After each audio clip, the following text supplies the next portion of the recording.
Jalaluddin Rumi, Le livre du dedans, chapitre 44.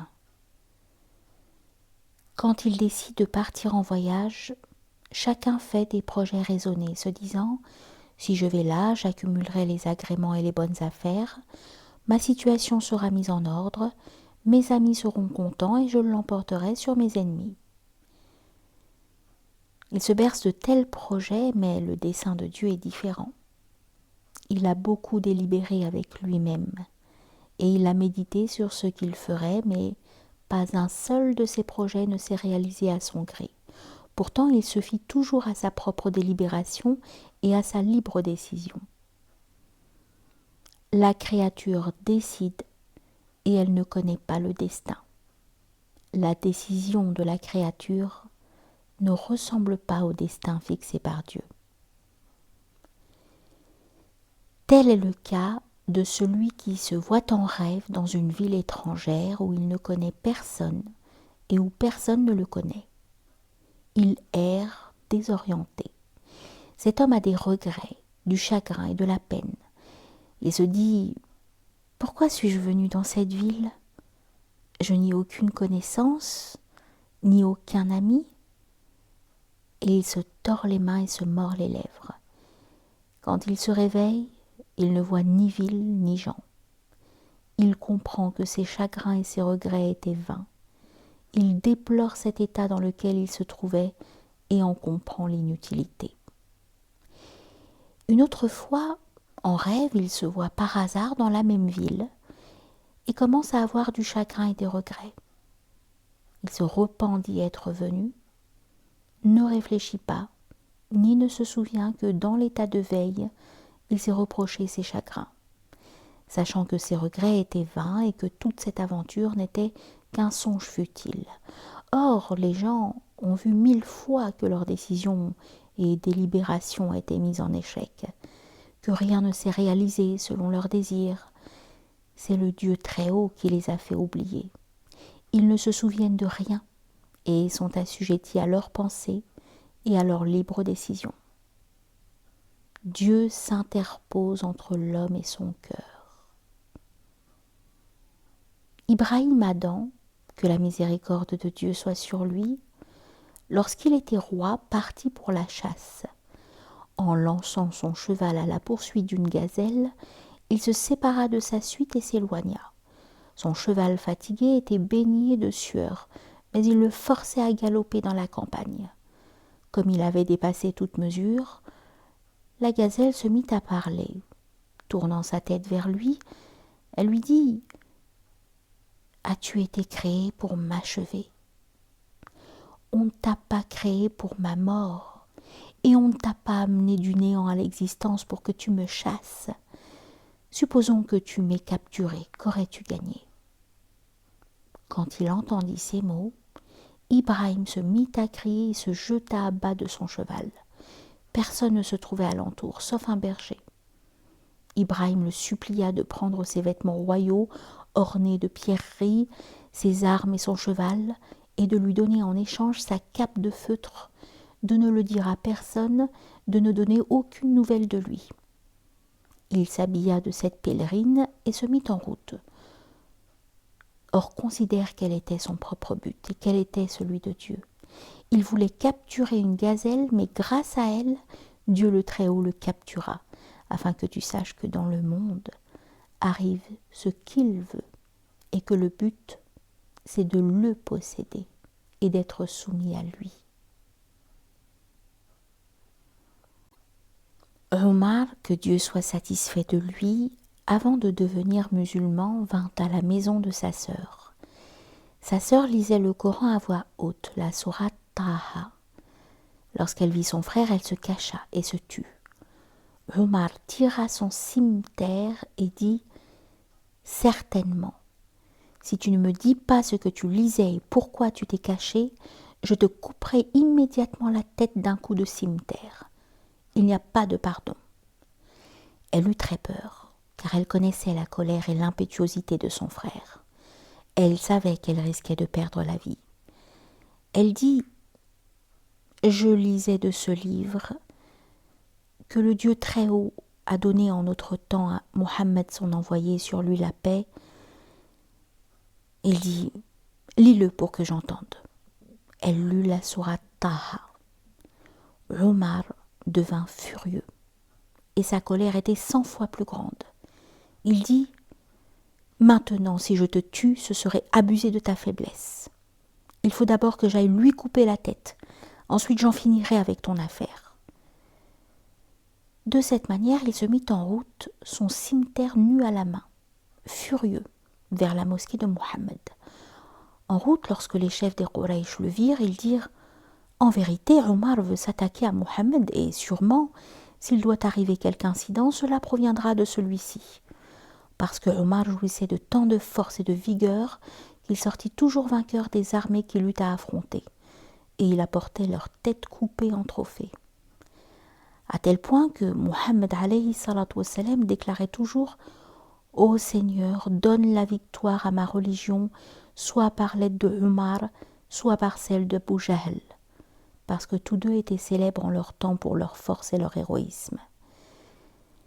Et quand Omar fut devenu musulman, il pleurait toujours, disant « Ô envoyé d'Allah, quel malheur pour moi si tu m'avais préféré à Abu Jahl, et si tu avais dit « Ô Seigneur, donne la victoire à ma religion par l'aide d'Abu Jahl ou par l'aide de Omar. » Dans ce cas, qu'aurait été ma situation? Je serais demeuré dans l'égarement. Il se rendit, l'épée à la main, à la mosquée du prophète alayhi salatu wassalam. Sur ces entrefaites, Gabriel, sur lui le salut, apporta une révélation à Mohammed alayhi salatu wassalam. Voici, ô envoyé de Dieu, que Omar arrive afin de se convertir à l'islam. Prends-le sous ta sauvegarde. Dès que Omar entra dans la mosquée, il vit qu'une flèche de lumière volait de Mohammed et pénétrait dans son cœur. Il se mit à crier et tomba sans connaissance. L'affection et l'amour naquirent dans son cœur, et il souhaita être fondu et anéanti en Mohammed, sur lui le salut, par son amour extrême. Il dit « Maintenant, ô prophète d'Allah, expose-moi la foi et dis-moi les mots bénis afin que je les entende. » Lorsqu'il fut devenu musulman, il dit « À présent, en compensation de ce que je suis venu pour t'attaquer avec le sabre nu et pour me racheter, si j'entends à partir de maintenant quiconque prononcer une insulte contre toi, je le tuerai sur le champ. Avec ce sabre, je séparerai sa tête de son corps. » Et il sortit de la mosquée. Soudain, son père s'avança vers lui et lui demanda « Tu t'es converti ?» Il lui coupa aussitôt la tête et s'en alla avec son glaive souillé de sang. Les chefs des Quraysh virent le glaive souillé de sang et dirent « Tu t'es engagé à apporter une tête? Où est la tête ?» Il dit « La voilà. » Ils dirent « Tu as apporté cette tête d'ici ?» Il dit « Non, ce n'est pas la même tête, c'en est une autre. » Maintenant, considérez ce que Omar avait l'intention de faire et ce que le Dieu Très-Haut avait comme but, afin de savoir que les événements changent comme il le veut. Omar alla, son cimeterre à la main, pour attaquer l'envoyé de Dieu. Il tomba dans le piège de Dieu et trouva par bonheur la vision divine. Si on vous demande aussi « Qu'avez-vous apporté ?» vous répondrez « Nous avons apporté la tête. » Si on vous dit « Nous avons vu cette tête », vous répondrez « Non, ce n'est pas cette tête-là, c'en est une autre. » La tête est celle où se trouve un secret. Sinon, 1000 têtes ne valent pas un sou. On lut ce verset. Et quand nous fîmes de la maison une retraite pour les gens et un asile, adoptez donc pour lieu de culte ce lieu où Abraham se tint debout. Abraham sur lui la paix, dit: Ô Dieu, comme tu m'as honoré de la faveur de ta satisfaction et que tu m'as choisi, octroie aussi à mes descendants cette faveur. Dieu le Très-Haut dit: Mon alliance ne touche pas les prévaricateurs. Ceux qui sont les prévaricateurs ne sont pas dignes de faveur et de générosité.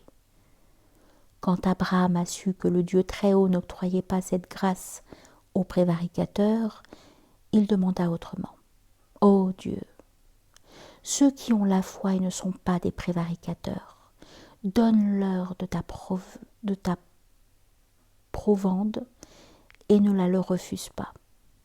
Dieu le Très-Haut dit: La provende est pour tous, tous y ont part. Dans cette maison des hôtes, toutes les créatures bénéficient et jouissent de tout.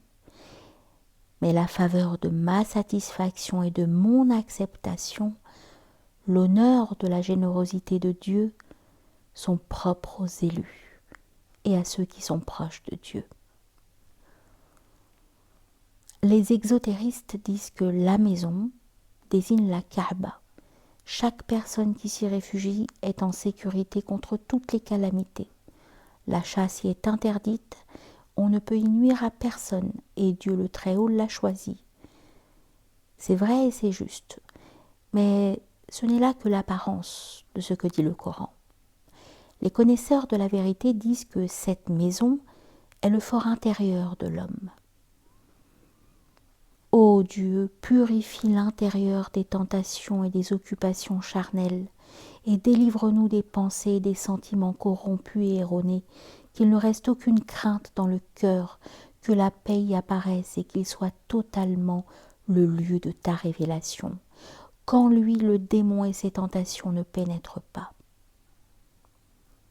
De même que le Dieu Très-Haut a chargé dans le ciel les étoiles filantes d'empêcher les démons maudits d'entendre le secret des anges, afin que personne ne le connaisse et qu'il soit loin de tout malheur.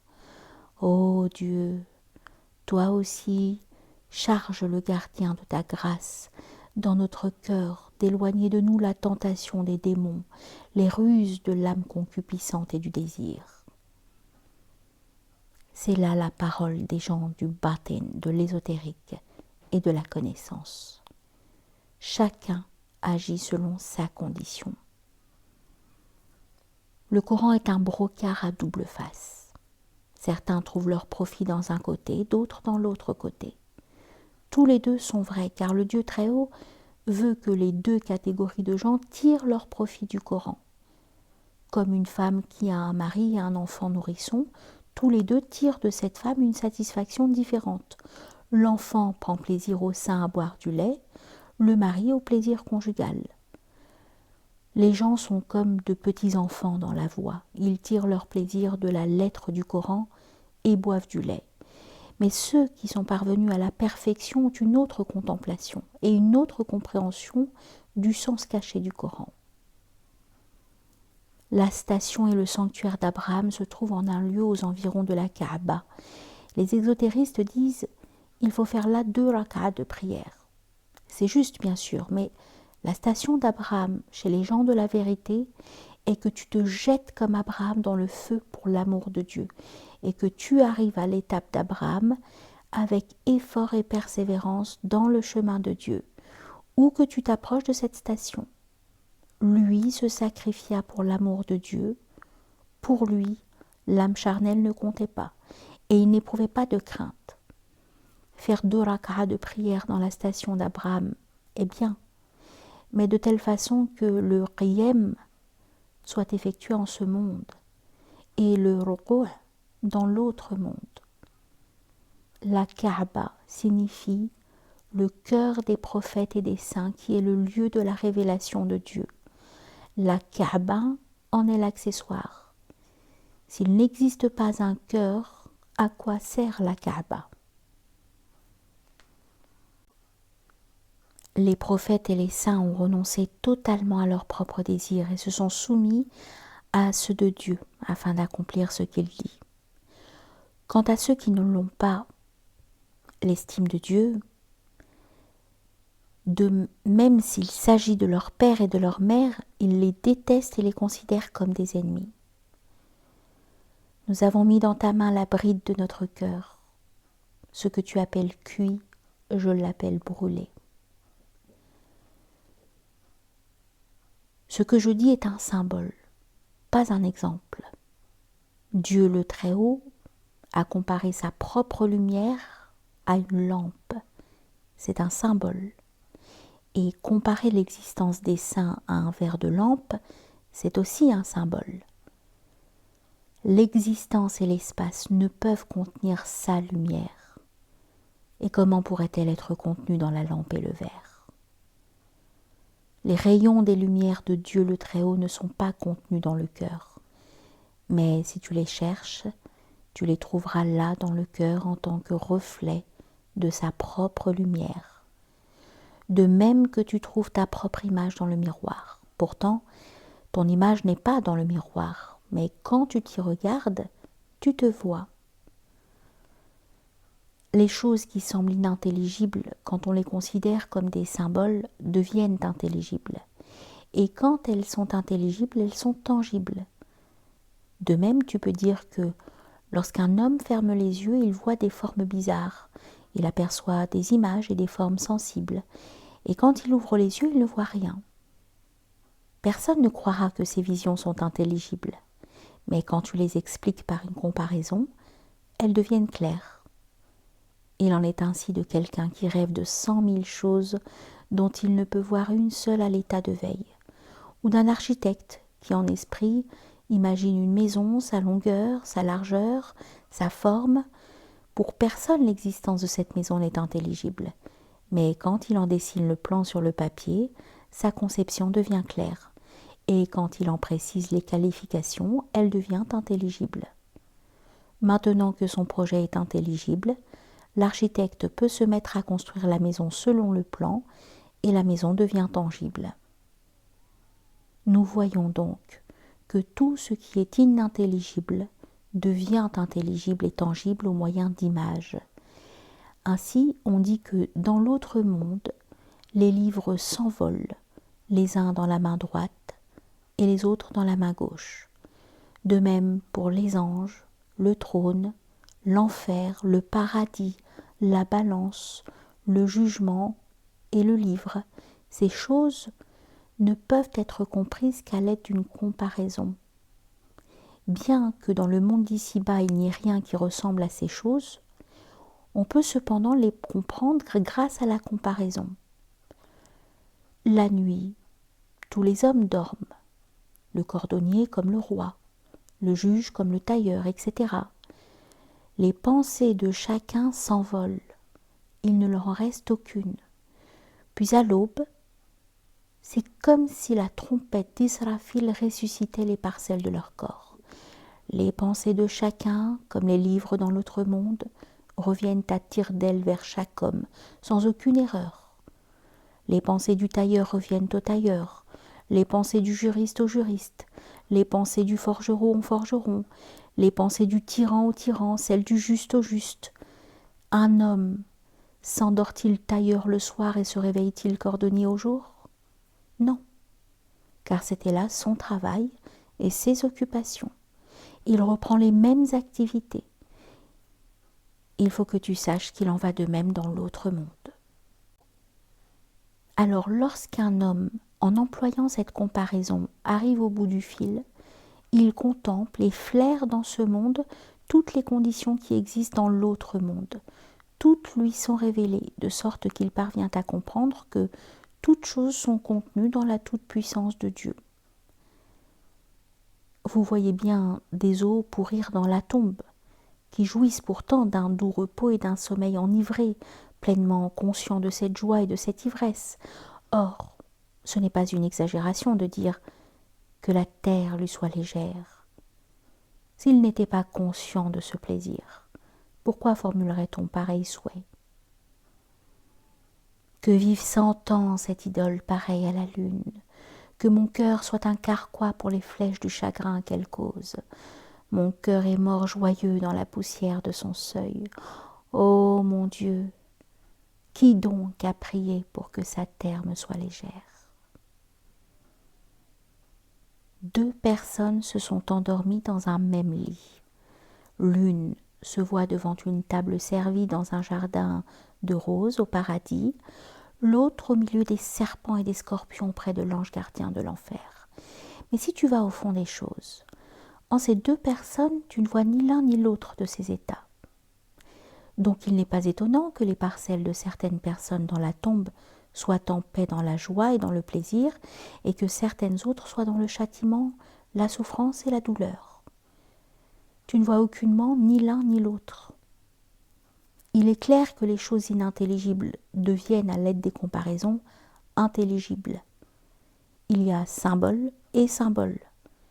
Aussi, un harif a nommé printemps la dilatation du cœur et la joie, et nommé automne son resserrement et le chagrin.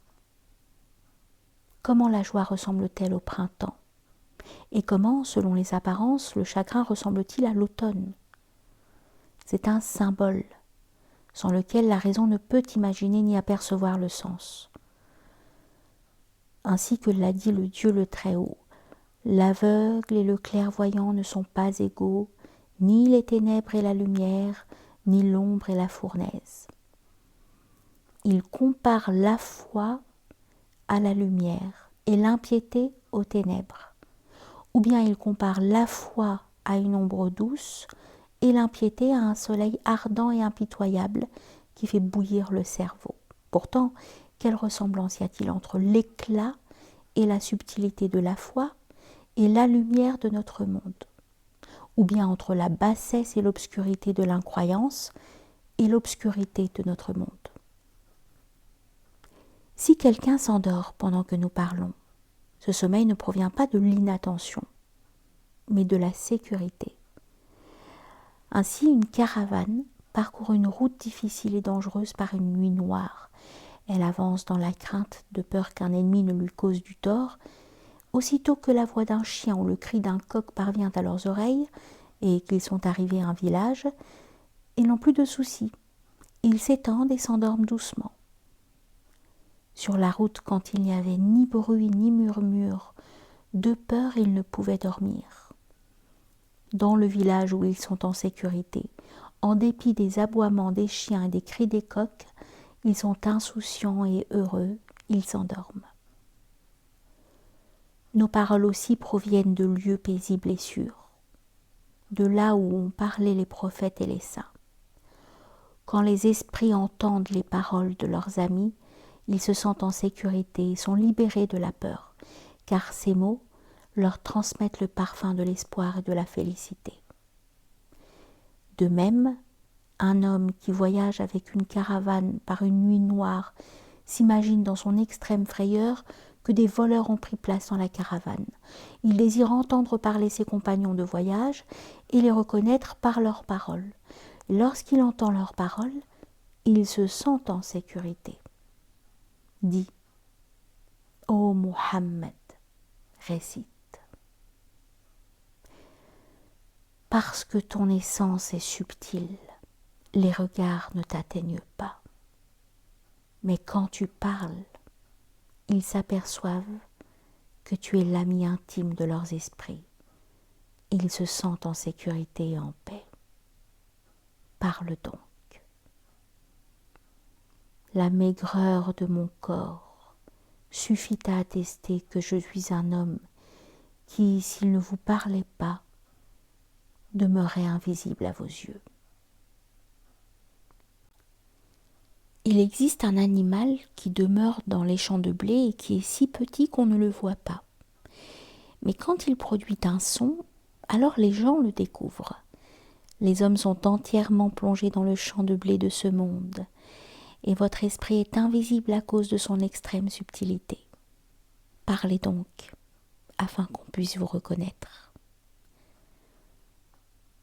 Lorsque vous désirez vous rendre à un certain endroit, tout d'abord, s'y rend votre cœur. Il regarde et s'informe des conditions qui y existent. Puis, votre cœur revient et emmène avec lui votre corps. Or, tous ces autres hommes sont comme des corps par rapport aux saints et aux prophètes. Eux sont le cœur de ce monde.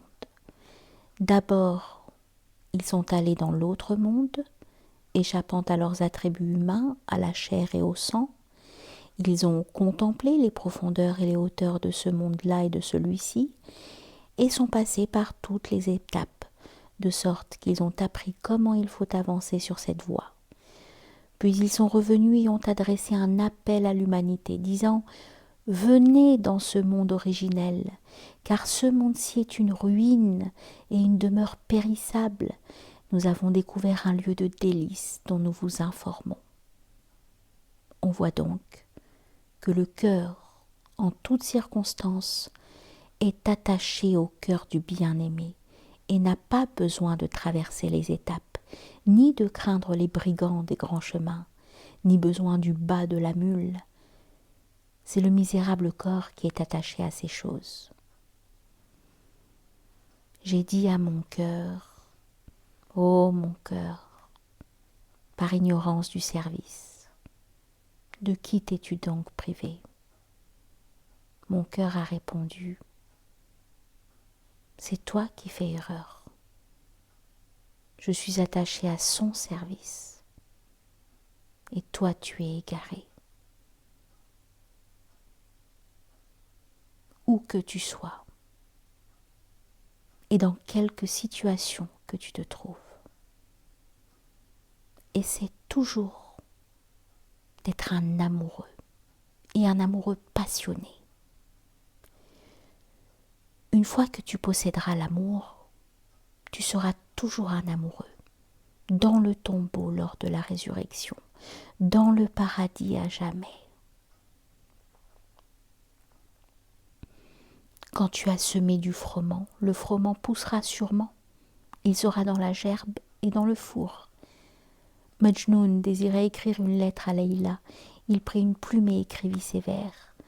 Ton nom est sur mes lèvres, ton image est dans mes yeux, ton souvenir est dans mon cœur. À qui donc écrirai-je? Ton image réside dans mes yeux, ton nom n'est pas hors de mes lèvres. Ton souvenir est dans les profondeurs de mon âme. À qui donc écrirai-je puisque tu te promènes en tous ces lieux? La plume s'est brisée et le papier s'est déchiré. Il y a beaucoup de gens dont le cœur est rempli de telles paroles. Mais ils ne peuvent les exprimer avec une forme et des mots, bien qu'ils soient amoureux et qu'ils le recherchent et le désirent. Ce n'est pas étonnant et n'empêche pas l'amour, car la source est le cœur, le désir, l'amour et l'affection.